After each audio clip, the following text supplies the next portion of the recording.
Welcome again to Breakfast Central on Christmas morning. The Socioeconomic Rights and Accountability Project, SERAP, has filed a lawsuit against the Nigerian National Petroleum Company Limited for failing to disclose details of Nigeria's daily oil production, exportation, and revenue since the removal of fuel subsidy in May 2023. In a suit filed at the Federal High Court in Abuja, SERAP is seeking an order to compel the NNPC to disclose the number of barrels of oil Nigeria produces and exports daily, as well as the total revenue generated from oil production since subsidy was removed. According to SERAP's Deputy Director Kolawole Oluwadare, Nigeria's daily production, exportation, and the revenues generated have been mostly shrouded in secrecy. Recall that former Central Bank of Nigeria Governor Sanusi Lamido Sanusi recently alleged that NNPC is failing to remit enough foreign exchange into the Treasury despite the removal of fuel subsidy and asked, where is the money? Now, SERAP argues that Nigerians have a right to know the details of the country's oil production and revenues, stating that transparency would ensure that the revenues generated from Nigeria's daily oil production and exportation are not diverted into public pockets. Joining us, of course, to discuss this morning is SERAP's Deputy Director, Kolawole Oluwadare. Good morning, and thanks for joining us, Mr. Oluwadare, and of course, Merry Christmas. Good morning and Merry Christmas to you. All right. I want to start with, asking about, the whole conversation about the NNPC and their figures. I think it was in 2020 they put out their first audited statement or audit report in about 40 years. I saw that story on the Premium Times. But lately, the Nigerian president did say that we've saved over 1 trillion naira in August from the removal of fuel subsidy. And so, some people might argue that there's been some transparency. Why does SERAP think otherwise? Thank you very much. Of course, that is not enough. That doesn't measure up to any standard of transparency or accountability or any kind of metric of measuring the standards of public disclosures. And it is to be clearly understood that within the context of the Nigerian economy, the NNPC being a very important stakeholder, it's called the most primary stakeholder in this process of generating the much needed funds to finance our annual budget. It needs more than any agency of government to be transparent and accountable, not because SERAP wants it so, because that is what the law states. And it's not enough for the president to make remarks about giving us estimates of how much has been saved. Naturally, the NNPC, being a public corporation, is bound under the Freedom of Information Act, the African Charter of Human People's Rights, and even the Nigerian Constitution to make its activities public. And its activities in this instance will include, of course, how much is being produced, how much is being exported, and most importantly, how much is coming into Nigerian public treasury by way of the activities and the exploration and exportation of crude oil. What the president has said does not measure up to that standard, knowing fully well that the Freedom of Information Act compels public officers and public institutions to proactively disclose and make available to Nigerians important facts, such as this information that SERAP has asked of the NNPC, which the NNPC has failed to provide, and that is why we're in court. Who do you think? Because I know that for financial institutions in Nigeria, they normally have auditors, that go through their books probably every quarter, every year. Do you think the NNPC should be auditing itself, or is there a way that we should have, the Nigerian Constitution rather should have, a different pathway to audit the NNPC's records and its books and make these things public? When you talk of auditing, the auditing process is one of those transparency and accountability measures to make sure that public operations within the context of this conversation is accountable. But there are other metrics and measures, of course, that compels public institutions to be transparent, not because there is proof that there is corruption going on, but majorly to prevent corruption. And so there are an example of such measures will be the NATI, that's the Nigerian Stacking Industries Transparency Initiative, And by that agency of government has, and they release reports year in, year out to audit the whole oil and gas industry and provide a report as to what they've seen, what could be the loopholes and recommendations. And the NATI has been doing this every year.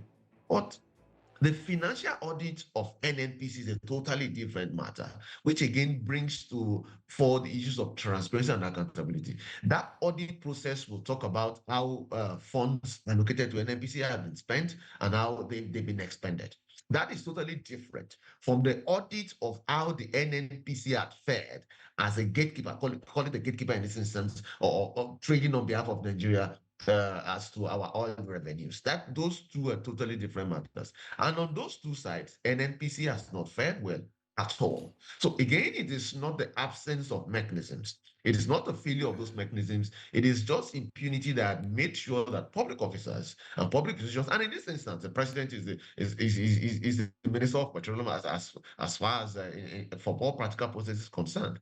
And that is the challenge that we've seen over the years. And if the NNPC has not opened its book to the public, the past 40 years, except in the past 2 years, that itself sent a strong signal to how open and transparent the NNPC has been and is willing to be. On the whole, this does not bode well for our democracy, at least for our economy. It doesn't speak well for our economy at all. And that brings up the question, where do we intend to finance the 2024 budget? Where are those funds coming from? And it also raises the question, do we really need to borrow? And if we need to borrow, do we need to borrow so much?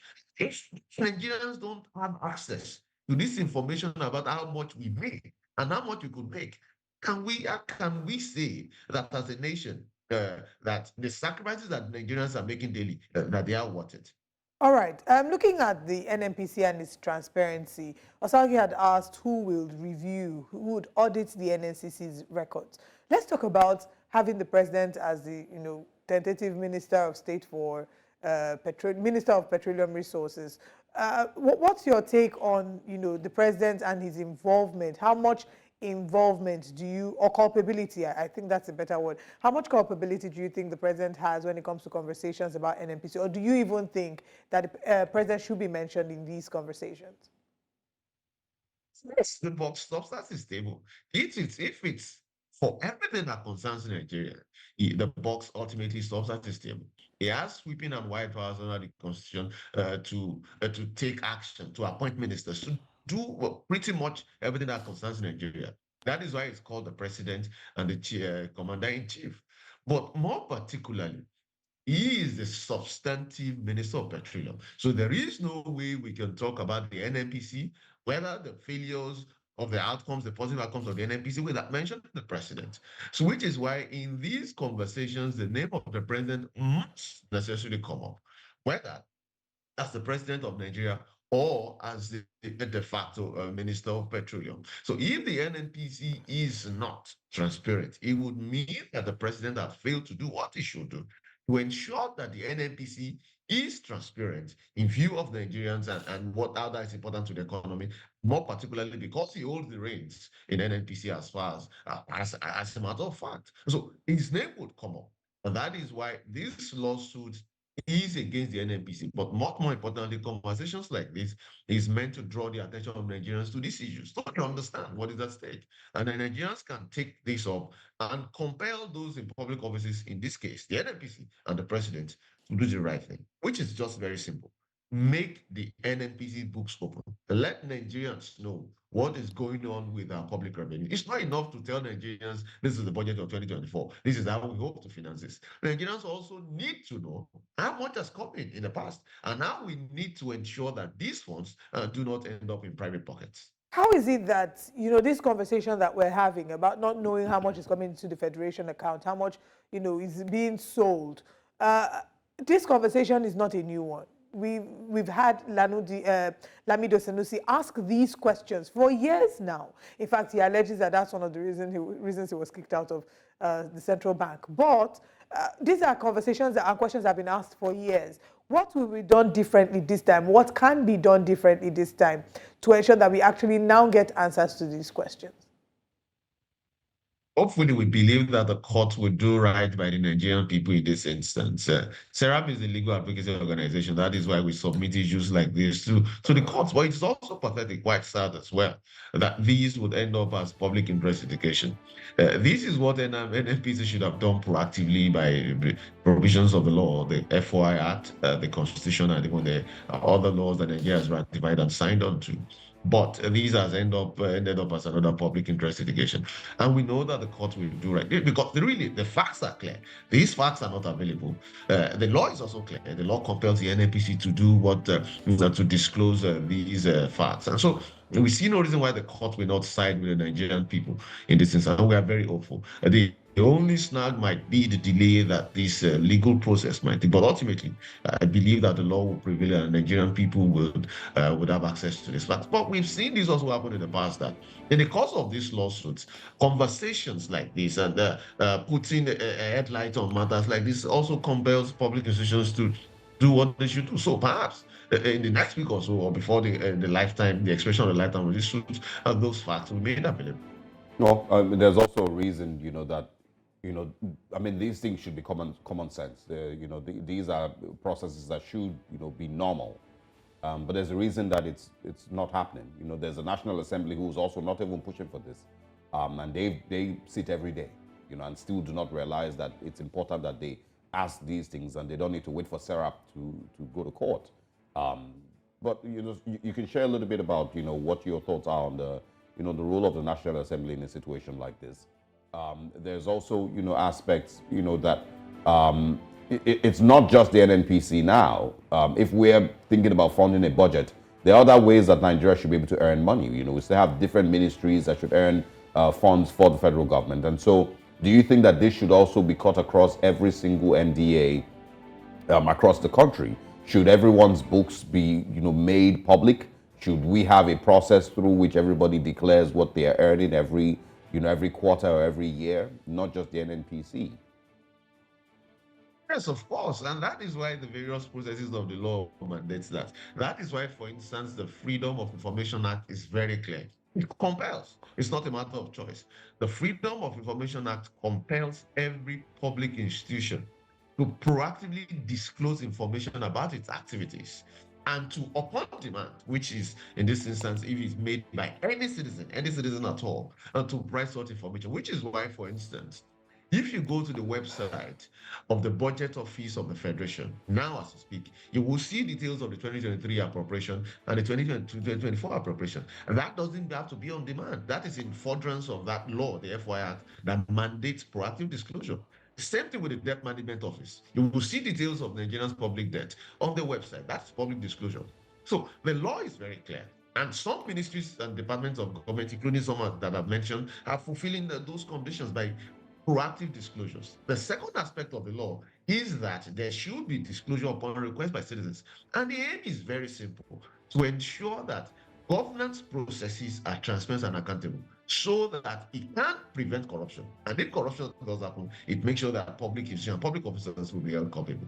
As to the role of the National Assembly, the National Assembly, some might argue that within a 4-year lifespan is too short a time to judge this National Assembly. But I do not think that this National Assembly has fared well in their role to ensure that processes are followed. And this is not about politics. This is not saying that the National Assembly should play the role of opposition. But much more importantly, the National Assembly should be able, in its oversight functions and even in its core statutory mandate, ensure that governance processes are followed. Again, in this instance, the laws are clear. So it cuts across all agencies of government. For instance, look, this report that come out about what had happened in CBN under the former government. Ordinarily, these are matters that naturally should be. It shouldn't be taken a special investigation to bring those facts. It should be in the public domain. And that is the aim of all these measures, to ensure that these facts should be at the fingertips of Nigerians to prevent corruption. That is the major reason why governance needs to be transparent and accountable. That's why people need to. And now that the National Assembly is on recess and members, these legislators are supposed to be in their constituencies, Nigerians need to take them up in the various engagements in their constituencies to ask them pertinent questions. This is not the time to ask for bread and butter, as it were. This is time to engage them and ask them pertinent questions on where they stand on matters of public concern and how they should stand when they get back to Abuja come January. So there is also, some sort of dysfunctionality with the whole system, right? Can the NNPC even claim that they may not even be aware? I mean, this would be a wild statement. But is there a possibility that the NNPC is not even aware of how much it really is making, or Nigeria is making or losing from the sale of petrol? Because we're, not petrol now, oil. Because we're also aware that there's still a lot of oil bunkering going on. There's still a lot of Nigeria's crude getting stolen in different parts of the Niger Delta and, and then even further. And so, is there that possibility that the NNPC is not even aware of how much it is making or losing, every year from the sale of crude? And can that be an argument, that they can put forward? How would that be possible? That would be preposterous. That would be ridiculous at the least. It's like asking the chief of army staff, how many men and guns do we have? And he says that he doesn't know. Of course, and that would not be possible. Yeah, I do not think the NNPC do not have these figures. And that would really make what we thought was bad and make it really worse. I think it is a matter of impunity that has stopped the NNPC and even several ministries, departments, and agents of government from but Mr. Oluwadare, being transparent to Nigerians. Can you hold on? So this is what I'm trying to say here. Are you certain that the NNPC, as we know it, knows about every single drop of crude that leaves that is taken out of Nigeria every day? Can we say for certain that NNPC is aware? Of course, they should. And that is why part of the tools that the NNPC and the various MDAs use will be research to ensure that they know details.